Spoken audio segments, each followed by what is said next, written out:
Good morning, class 7. Today we are moving on to our lesson 3, weather and climate. Weather is day-to-day changes in our atmospheric conditions. All our activities depend upon weather, whereas climate is change for a overall period of time, say for example for 30 or 40 years. Coming to elements of weather, these are which influence weather: air temperature, atmospheric pressure, humidity, cloudiness, precipitation, winds and visibility. Elements of weather are nothing but they explain the atmospheric conditions at that point of time.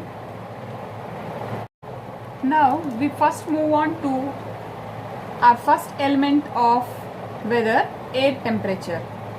The sun radiates a lot of light and heat energy. So this heat energy which is received from the sun during the daytime is known as insolation. Insolation is nothing but incoming solar radiation. The heat which is given out during the night time by the earth is known as terrestrial radiation. Terra means earth and radiation is heat. This radiation which is given out by the earth is absorbed by the gases and water vapor and dust particles which are present in the atmosphere. So the atmosphere is heated more by terrestrial radiation than by insolation. Now let's see the distribution of temperature. Distribution of temperature depends upon the position of the sunlight. Sun falls directly upon the equator. From the Tropic of Cancer to the Tropic of Capricorn, the sun rays fall directly upon this zone. So this is known as the torrid zone. After the Tropic of Cancer and after the Tropic of Capricorn, there is a slight slanting rays of the sun. So this is known as the temperate zone. After that, the rays of the sun fall more slantingly after the Arctic Circle and the Antarctic Circle. So the temperature here is more cool. In the temperate zone, the temperature is moderate, whereas in torrid zone, the temperature is very hot. So the temperature depends upon the rays of the sun and the amount of insolation received. Here the amount of insolation received is maximum, here moderate and here very less. And next one what we are going to see is atmospheric pressure. All of us know air has weight. That is very evident in our cycle tires and tubes. So the weight of air column is known as atmospheric pressure. The standard pressure what we use is 1013 millibar or 76 centimeters of mercury. Millibar is the unit what we use for atmospheric pressure. Now let's see the factors influencing atmospheric pressure. Temperature of air, density of air, height of the place and amount of moisture present in the air. First one, temperature of air. More the temperature, less the pressure. Temperature is always inversely proportional to pressure. Density of air. All the heavy gases will be present in the lower layers of atmosphere and all the light gases will be present in the higher layers of atmosphere. So pressure will always be dependent upon density of air. Next one is place. Height again is inversely proportional to pressure of a place. More the height, less the pressure. Less the height, more the pressure. Next one is amount of moisture present in it. Moist air always will be exerting less pressure than dry air. Apart from all of this, the distribution of atmospheric pressure always depends upon the rotation of the earth. Just like we have heat zones, these are known as pressure belts on the earth. Near the equator, since there is very high temperature, the pressure is always low. and the equatorial low pressure belt extends from 5 degrees north to 5 degrees south. After that, we have the subtropical high pressure belt, which extends from 30 degrees north to 35 degrees north, and subtropical high pressure belt 30 degrees south to 35 degrees south. Then subpolar low pressure belt 60 degrees north to 65 degrees north, 60 degrees south to 65 degrees south. Then is polar high pressure belt. Here we have high pressure because we have very low temperature. Both the poles we have high pressure belt. We have this high and low pressures because of unequal heating of the earth, unequal heating, and this is caused because of earth's rotation. Next element of weather what we are going to know is winds. Any movement of air is known as a wind. If air is moving in a horizontal direction, that is known as wind. If air is moving in a vertical direction, that is known as air current. And these winds are classified into 3 types. The first one is planetary wind, second one is periodic wind, and third one is local wind.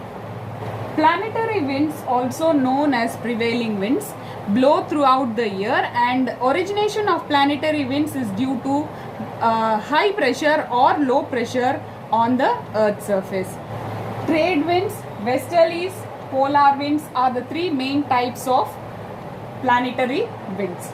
Now the first one what we are going to know is trade winds. Trade winds are east blowing winds.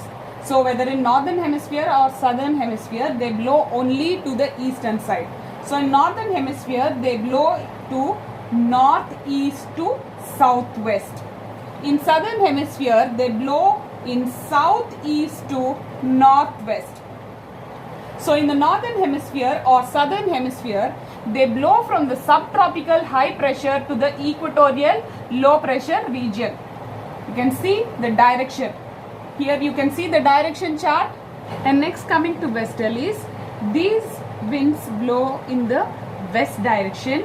So these winds blow from the subtropical high pressure belt to subpolar low pressure belt. In the northern hemisphere, they blow from southwest to northeast, and in the southern hemisphere, they blow from northwest to southeast, just exactly opposite to the trade winds or east blowing winds. So this is the direction, northwest to southeast in the southern hemisphere and southwest to northeast in the northern hemisphere. And mostly in the southern hemisphere, since lot of continents are absent, you have this winds blowing at a very fast pace.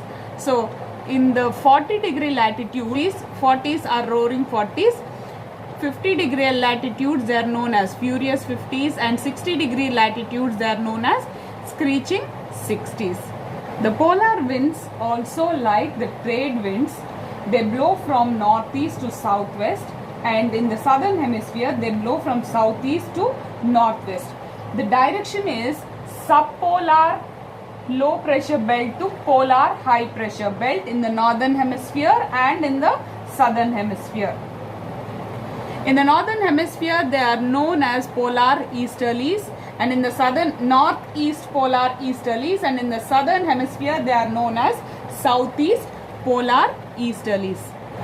These polar winds are very cold and dry. The next kind of winds what we are going to see is periodic winds. These winds blow only during a definite period, and these are caused due to unequal heating of the earth. The main classification is monsoon winds and sea and land breeze. 3 main points what we have to remember here is temperature and pressure are inversely proportional, and land gets heated faster and cooled faster, whereas sea or any water body is not getting heated faster or cooled faster. So now we are going to see monsoon winds. When the air is moving from land to sea, the air is dry and it does not carry any moisture. But when air is moving from water to land or sea to land, the air carries a lot of moisture which causes rainfall. So monsoon, which is derived from mausin, which means rainfall, is caused like this. When it is caused by unequal heating, it gives a lot of rainfall. When it comes from land, it does not give any water. When the air moves from water to land, it gives a lot of water, which is the cause of rainfall. Now let's see sea breeze and land breeze. When land is heated during the day,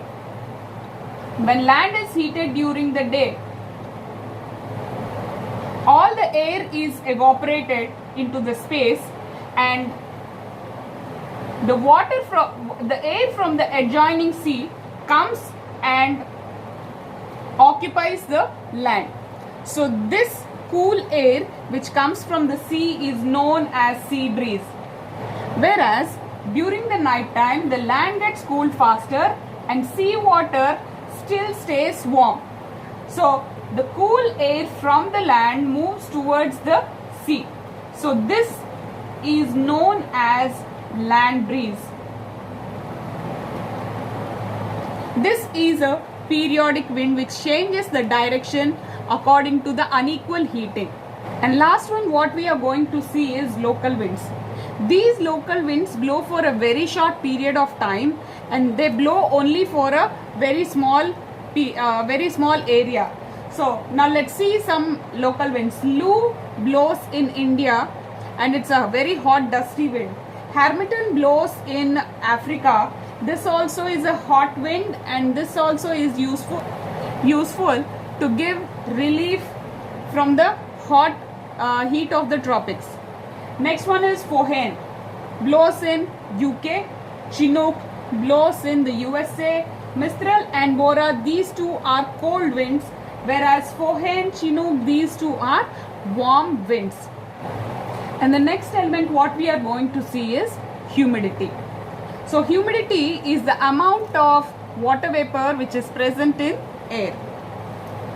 So this humidity is divided into two. One is absolute humidity and second one is relative humidity.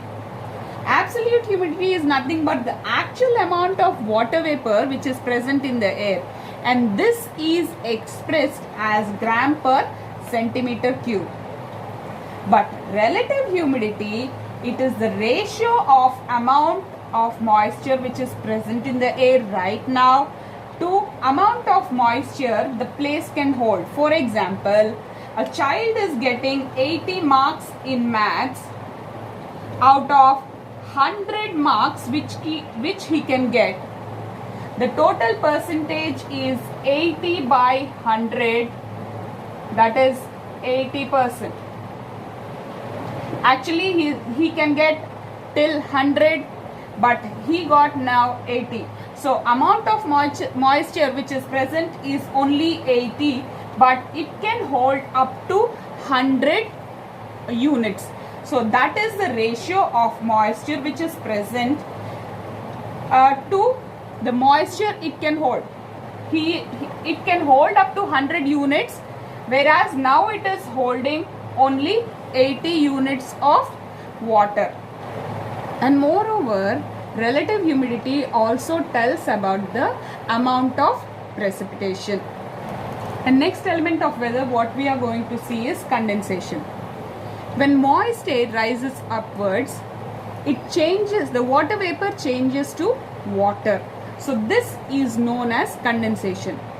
We have few forms of condensation like dew, frost, fog, clouds. Dew, when it is long winter night, we see some water droplets on leaf blades, window panes. All this is known as dew.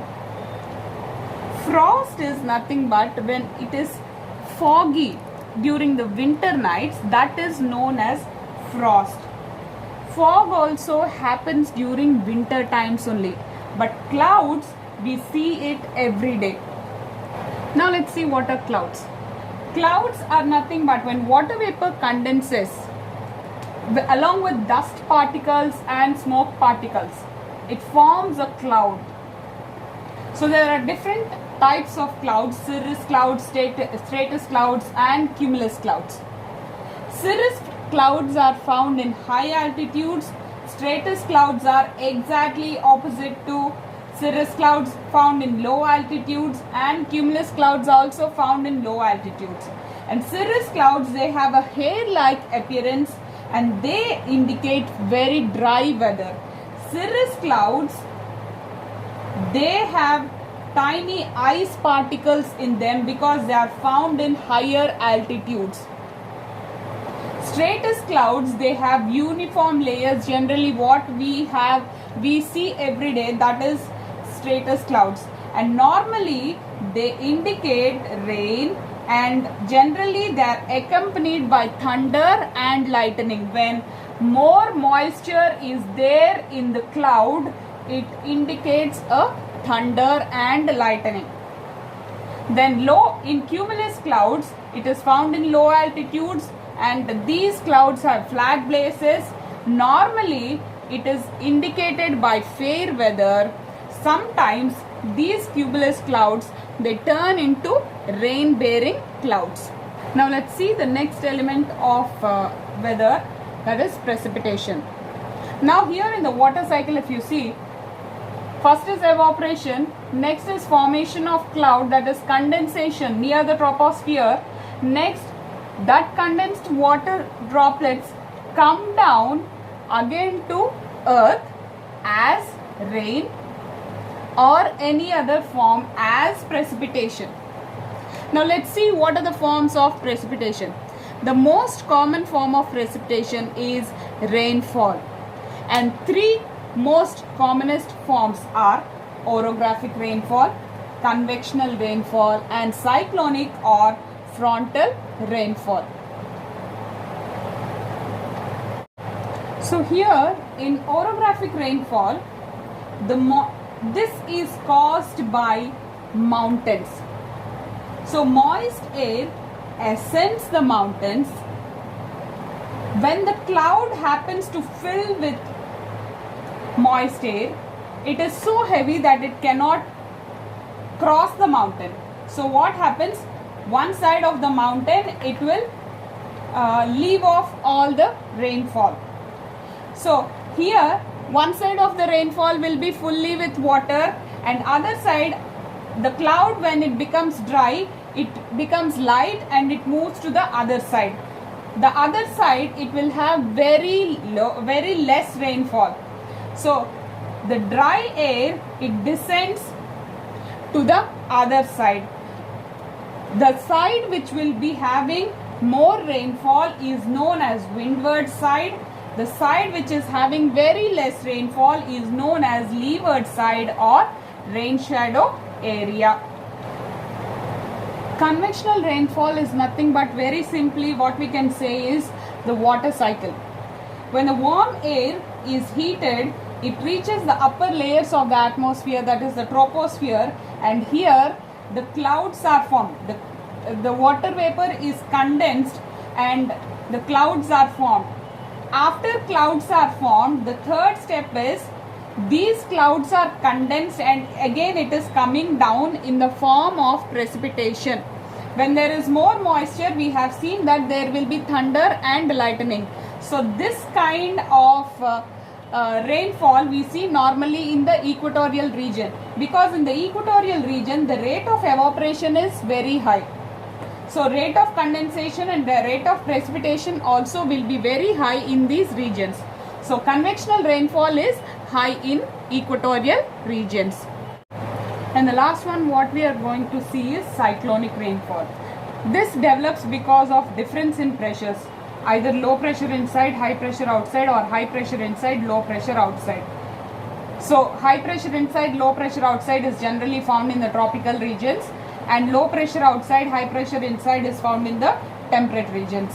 Normally, spiral motion of wind will be causing moist air to rise up, and the difference between the warm air and cold air will cause a front. This is known as a front. Warm air will be one side and cold air will be one side. That is known as a front. The boundary between warm air and cold air is known as a front. So that causes a lot of rainfall, and that is known as cyclonic rainfall or frontal rainfall. This is very common in the belt of westerlies, mostly in the winter season. And the last one what we are going to see is hail and snow. Hailstones are ice pellets which are normally found in the higher altitudes, and snowfall is the flakes which are found in the higher altitudes, and these are also forms of precipitation. Hope the lesson is understood. Thank you.